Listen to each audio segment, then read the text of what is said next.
Hey Harmony, how you doing? I am sitting at Bridge Street Coffee, and it is Thursday, I think the 17th or 18th, not real sure. But anyway, I'm out here all day speaking with Phil at St. Francis High School. Wonderful coffee shop. If you get a chance, you should check it out.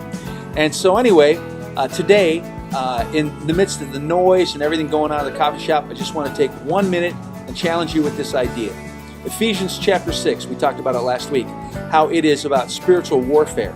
And one of the things that I think people miss is even though in Ephesians chapter 6 talks about taking on the full armor of God, the first 5 chapters have to do with relationships.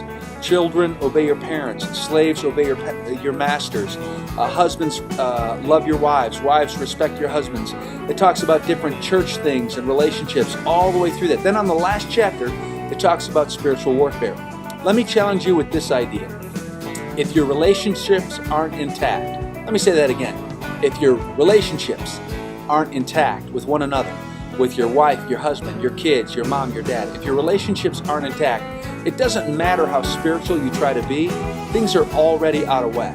And God's grace can carry you through and it's sufficient, but there's a point where you have to follow the Word of God in your relationships with those that you live with on a day-to-day basis.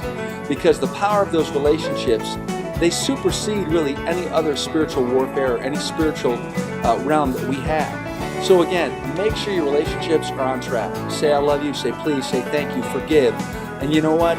As those relationships heal, you'll find out that your spiritual walk with Christ becomes stronger and stronger and stronger. And yes, in Ephesians chapter 6, where it says that we have power over the enemy, again, that's even more power when our relationships day to day are in place through the love of Christ. Hey, Pastor Garth, Harmony Church, and remember, make God look good. We'll see you Sunday. Bring a friend.